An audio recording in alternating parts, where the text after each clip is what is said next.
Today, I'm going to recap a Korean movie released in 2017, called Forgotten. Warning, spoilers ahead. The film is about Jin, a 21-year-old man who finds out a life-changing fact following his brother's kidnapping.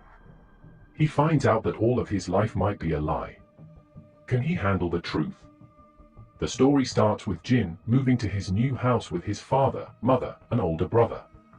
His older brother, Yu, is a dependable person that he always adores.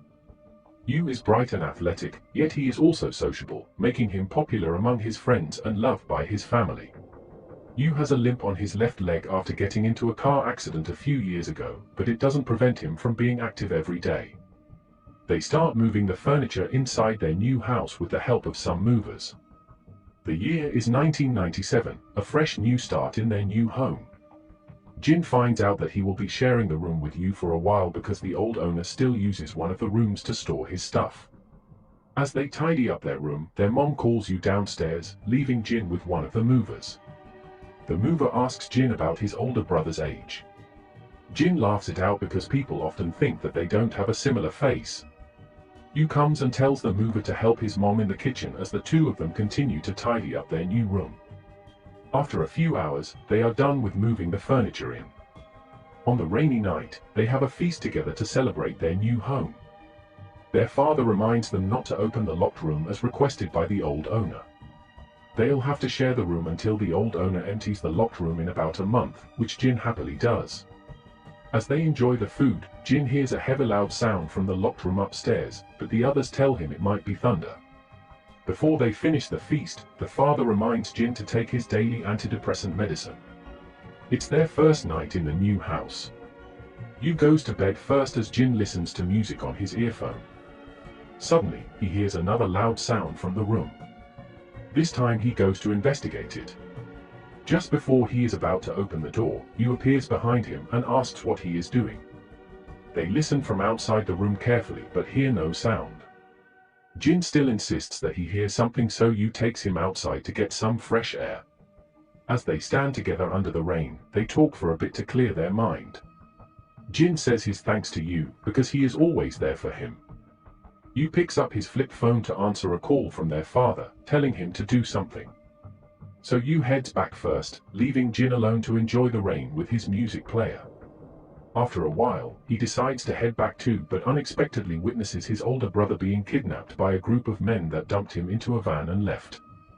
He rushes back home to notify his parents and collapses afterward. While unconscious, he keeps getting dreams about something that feels real to him. After a couple of days, he finally regains consciousness. His parents are glad to see him okay, but Yu is still missing. They tell him that the detectives will soon come to ask him what happened that night. Jin retells exactly what happened to the detectives and gives them the license plate number of the black van that the kidnappers use. But the detectives insist that such a van doesn't exist. It makes Jin frustrated, so they end the interrogation. The waiting game starts. They wait for the kidnapper to contact them for ransom money.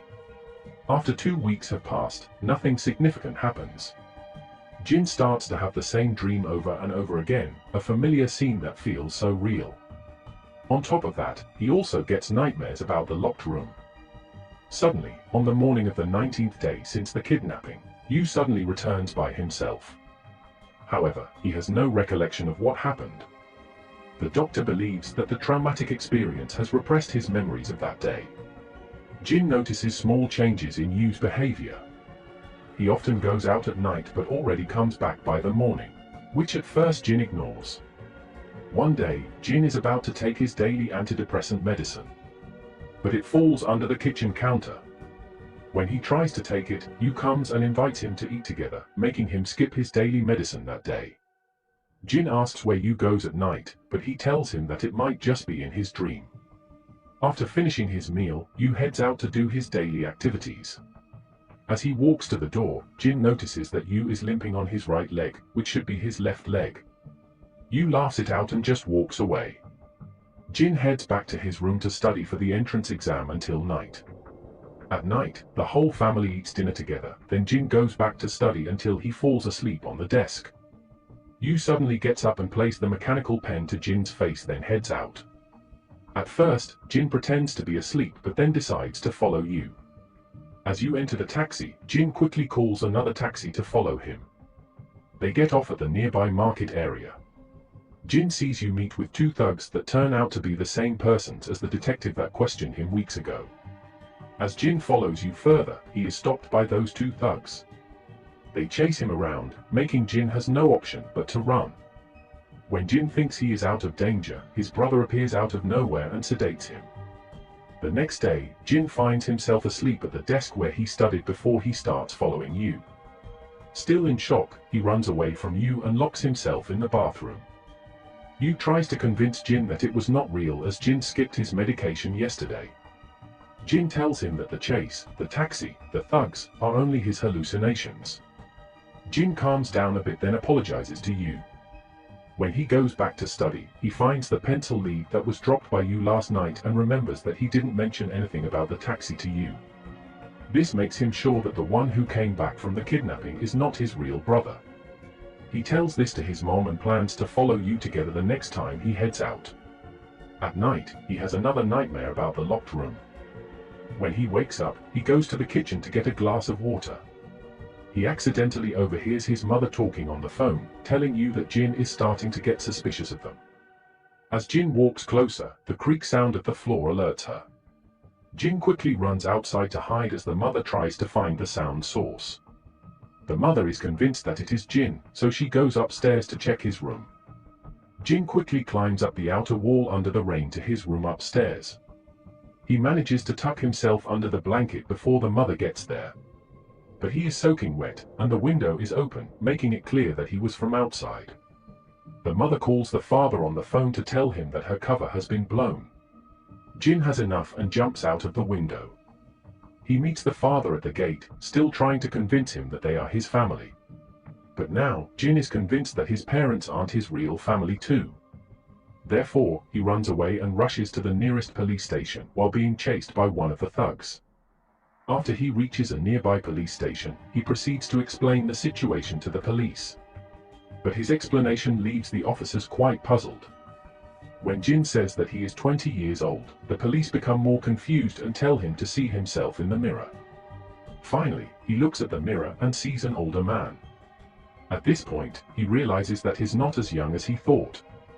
The year is 2017, not 1997. Confused and angry, he goes back to the house and goes straight to the locked room.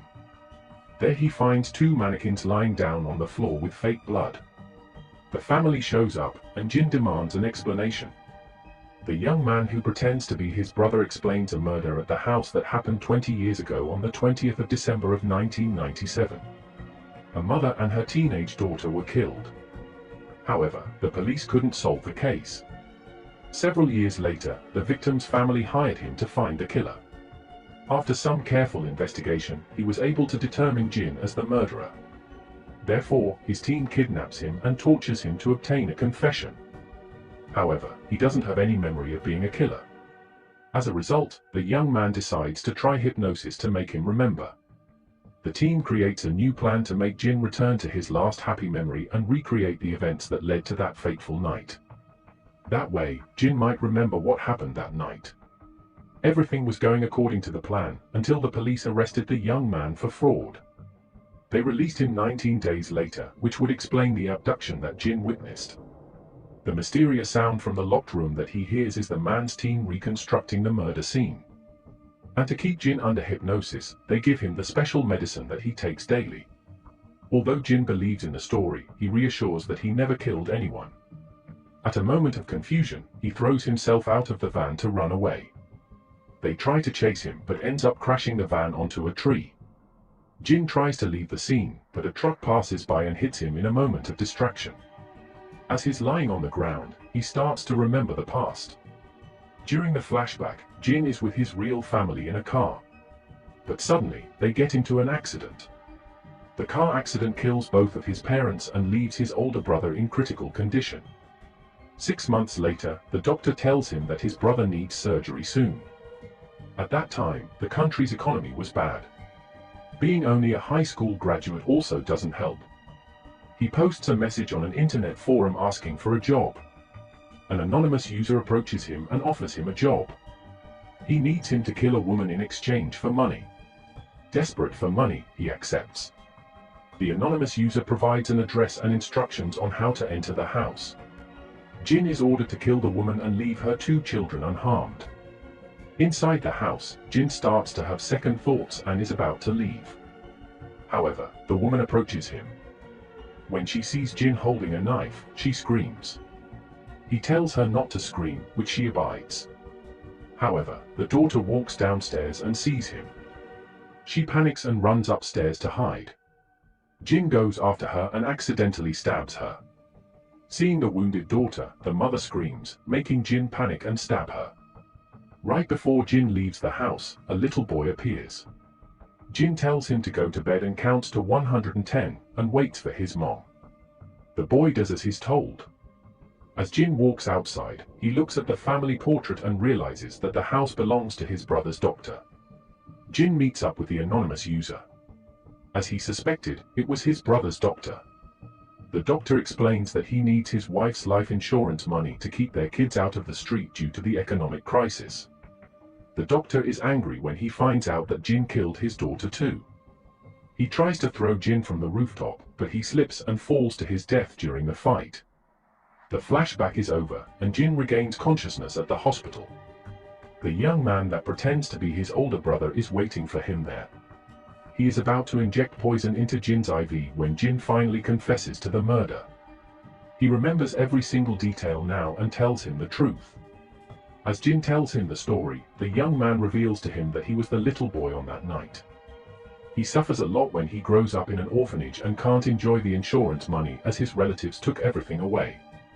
The young man asks Jin who is the one who told him to kill his mother. He suspected his own father as he registered a bunch of insurance just before his mother's death. But Jin lies to him, telling him that it was his own doing. The man can read past Jin's lies and walks away with the bitter truth that he already suspected all along. In the end, they both can't handle the truth. The young man leaves the room to jump out from a window while Jin injects himself with the poison. Make sure to subscribe and turn on notifications so you can watch more videos like this. Thanks for watching, and see you next time.